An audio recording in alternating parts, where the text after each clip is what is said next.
My wife was forced by her family to give our baby to her infertile sister, so when I exposed the truth in court, their perfect world ruined instantly. I, a 28-year-old male, met my wife, Jackie, in 2008 when we were both in high school. We were classmates assigned to work on a project together, so we started spending time after school at each other's homes. During this time, we both had the chance to meet each other's families. Our backgrounds are quite different. I grew up in a typical family setup with my mom, dad, and brother, thanks to my dad's military career. On the other hand, my wife's family had its share of challenges. Her parents split up when she was young, and her dad was apparently abusive toward her older sister, Heather. Despite the separation, my wife lived with both her mom and dad, as they had equal custody until she was a teenager. Heather only stayed with their mom. While their relationship was rocky, it wasn't abusive like her sister's. Instead, it seemed her dad struggled with setting boundaries and guiding her properly. My wife, Jackie, told me early on that her older sister, Heather, has always resented her for having a better relationship with her dad. I hate to write this, but Heather is exactly like her dad. She would do her best to bully everyone around her. The one most affected by this was my wife. Heather would go out of her way to make Jackie's life difficult. She would mock my wife's outfits or hair during high school. Whenever I came over to meet Jackie, I would see how Heather played pranks on her, which were borderline cruel, like locking Jackie inside the bathroom and switching off the lights while Jackie screamed for help, as she doesn't like dark spaces. If Jackie got more birthday presents from her friends, Heather would get angry and cut Jackie's favorite clothes to shreds. Once, I remember Jackie coming to school looking disheveled, trying to hide her hair in a cap. She always had long blonde hair, so when I questioned her about what happened, she broke down and told me how Heather had mixed color dye with her shampoo, forcing her to cut her hair short to salvage what she could.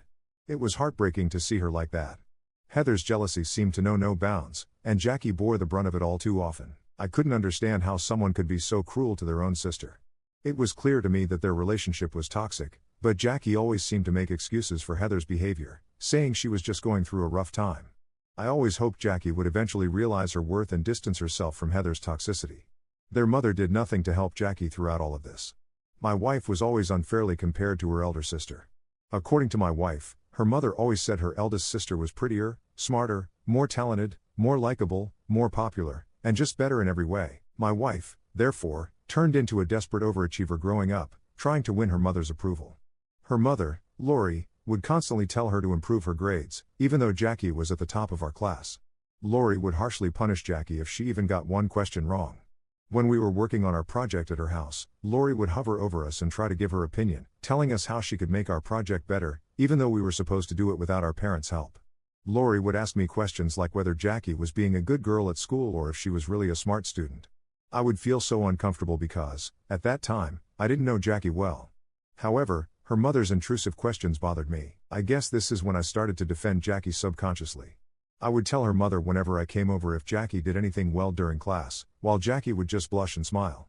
Her mother, instead of complimenting her daughter, would say things like Jackie had a lot of room for improvement and how she needed to do better to stand out. When Jackie and I realized our feelings for each other, she was extremely scared that Heather and her mother would find out.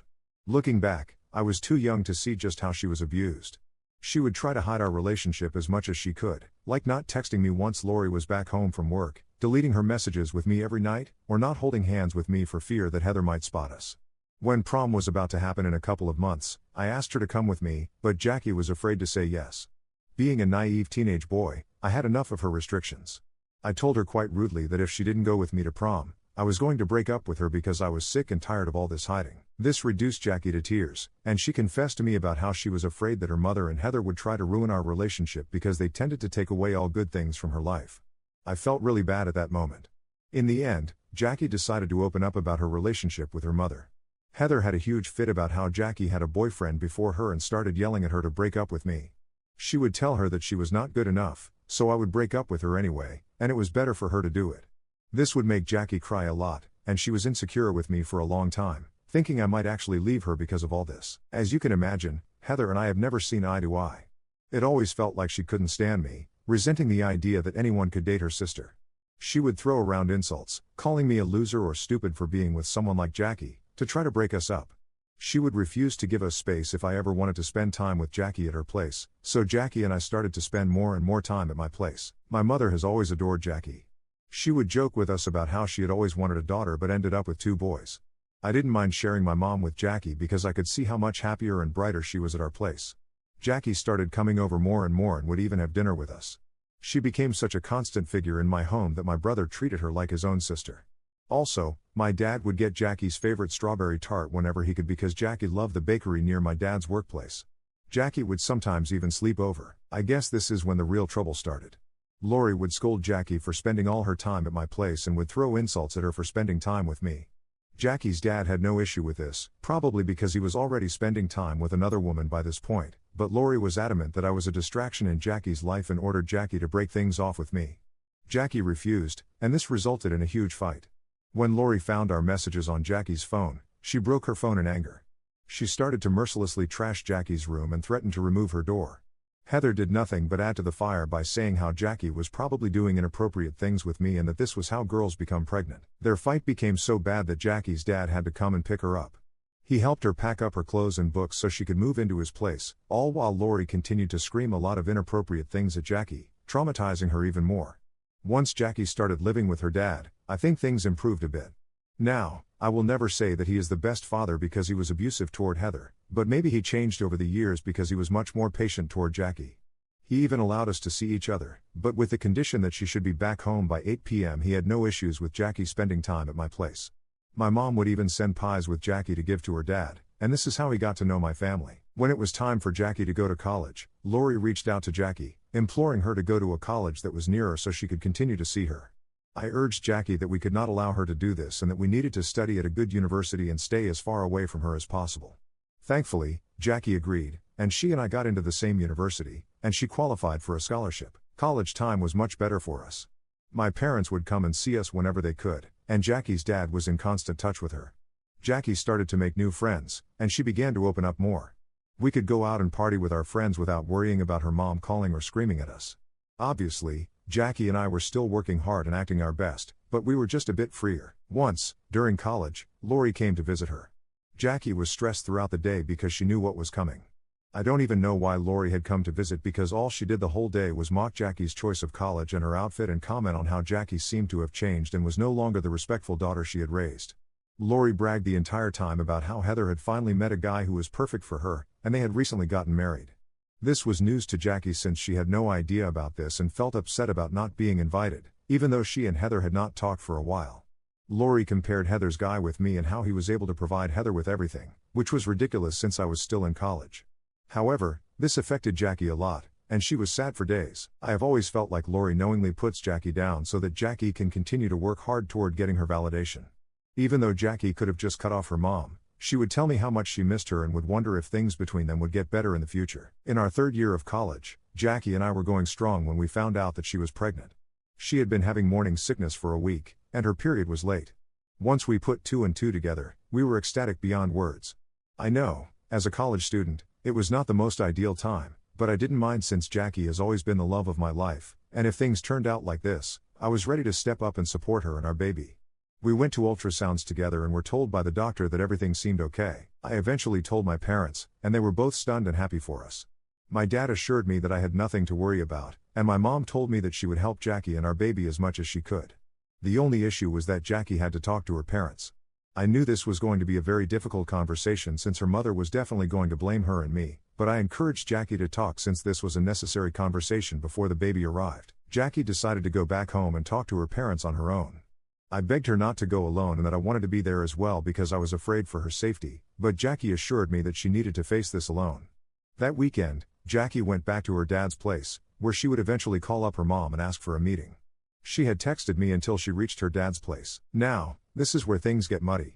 For days after Jackie's supposed meeting at her dad's place, she did not pick up my calls or answer my texts. I was worried sick as I started to think the worst.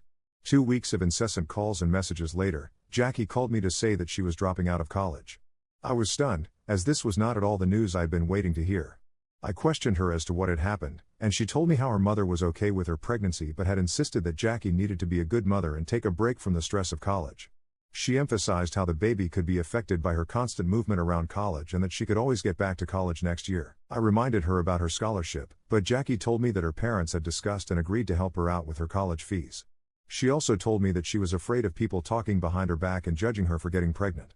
I told her that if people would judge her, then they would judge me also, but I did not care since she was my girlfriend, and we loved each other. However, Jackie refused to be honest. This all sounded very suspicious to me. My mind was spinning, and I begged her to come back and talk to me. I even told her that I wanted to drive back and meet her so we could discuss all our options. I reminded her how my parents were ready to help her, so she didn't have to drop out of college. I assured her that we would talk to the professors together. I don't know why, but I had a pit in my stomach because I feared that my girlfriend was being brainwashed. Jackie declined all my offers of help and told me that she was perfectly safe and fine. She assured me that she would be back in college very soon. I asked her then what about the baby, and she told me that her mother would be taking care of the baby. I immediately opposed it. I told her that she had no right to make a decision about the baby on her own since I was the father. Jackie told me that, even though her mother was hard on her sometimes, overall, she was a good parent. I almost laughed hearing this and pointed out to her that she spent the majority of her high school at my place since she hated being at her home and how her mom had almost kicked her out. This then resulted in a fight, with Jackie arguing that I was being too harsh on her mother and that I should show more compassion. I told her that I could not force her to come back to college, but when it came to the baby, I did not want her mother anywhere near our child. In the end, Jackie assured me that we would make that decision after the child was born. I begrudgingly agreed. Months passed with Jackie and me talking over the phone whenever we could. I was working hard at college to earn my degree while Jackie was going through the pregnancy all on her own. Throughout all this, Lori and Heather would be exceptionally kind to her, or so I heard from Jackie. She would tell me excitedly how her sister would go with her to her ultrasounds and how her mother would give her foot massages whenever she felt tired. During this time, I would sometimes come and visit Jackie whenever I got a break from college. Lori hated these visits and would constantly blame me for Jackie's pregnancy, but I took it because I felt like I deserved it. However, every time I wanted to touch Jackie's belly or spend some time talking to our child, like every other expectant parent does, and Jackie would encourage me to do so as well, Lori or Heather would interrupt us. They would tell me that it was weird and that I should not be so attached.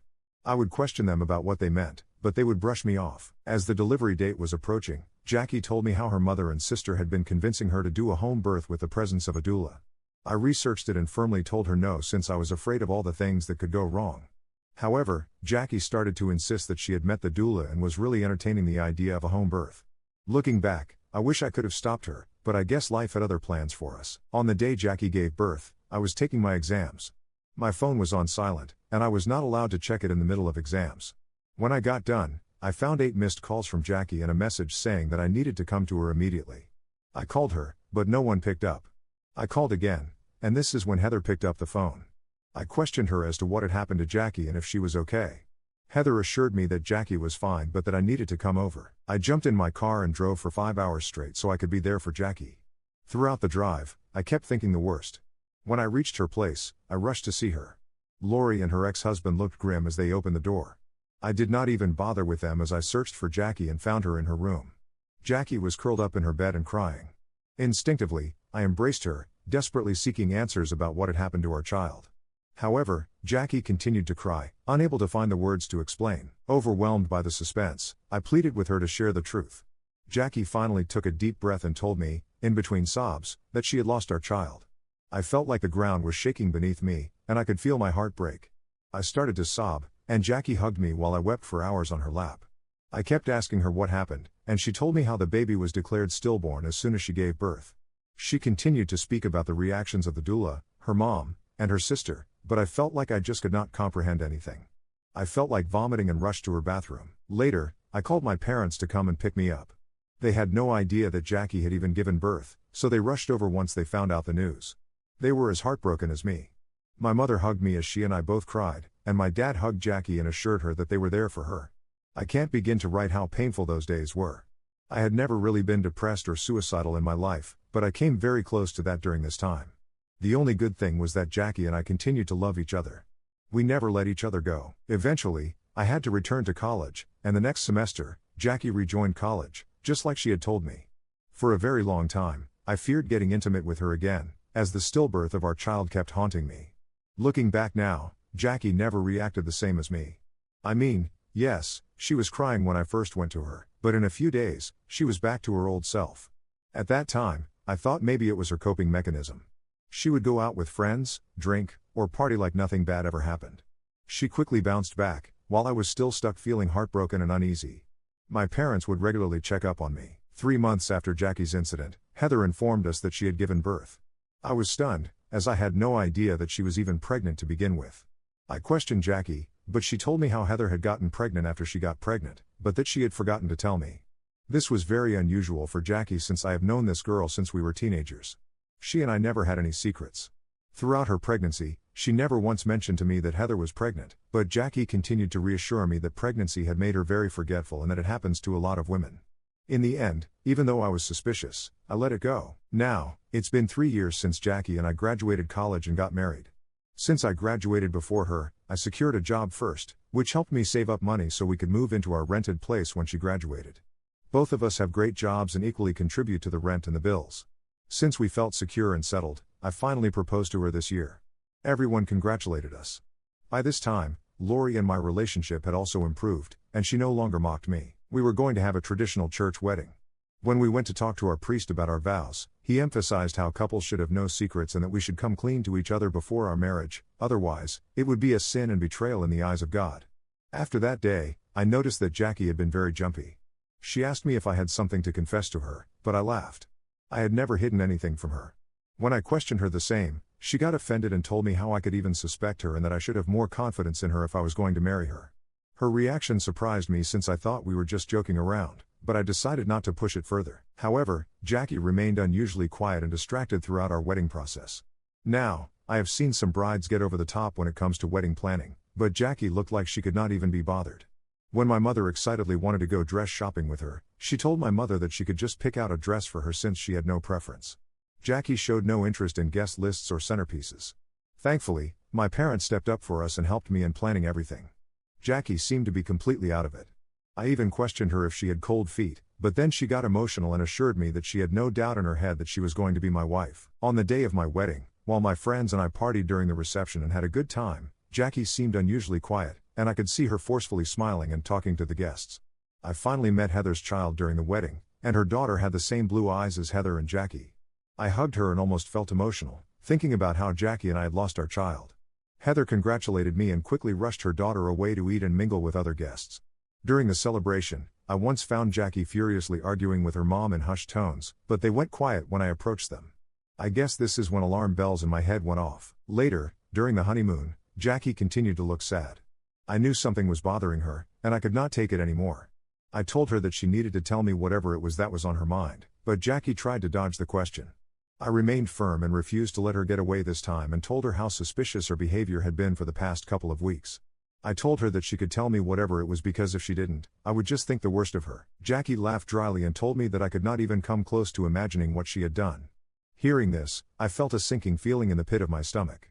I insisted that she be honest with me, assuring her that we could face anything together. Finally, Jackie took a deep breath and began to share her secret while silently crying. She tearfully confessed that she had been lying to me all this while and that it was eating her inside since she didn't want our marriage to start on the wrong foot. I patiently waited while my mind was reeling as she continued to say how she knew I might not be able to forgive her, but she needed to say this to me. She told me that she apparently never lost our baby. My eyes widened in shock as she continued to say how she had given away our baby to her sister, Heather, because her family pressured her a lot. Apparently, Heather and her husband were trying to have a baby, but Heather couldn't get pregnant as she was infertile. So, when she found out that Jackie was pregnant, she was ecstatic and started to tell Jackie how she needed to give her baby to her and made her believe that she wasn't yet ready to take care of a child at this age. Lori, who was opposed to the idea of Jackie being pregnant, suddenly seemed on board with Heather's idea and pressured Jackie that this was the best course of action for everybody. When Jackie said no, things got worse.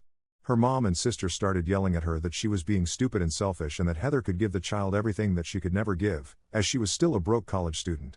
Heather pointed out how it didn't matter who raised the child since the child would be a part of the family anyway and that Jackie could always love the child as a cool aunt. Jackie kept refusing and even thought about running away, but they took away her phone, making her feel stuck.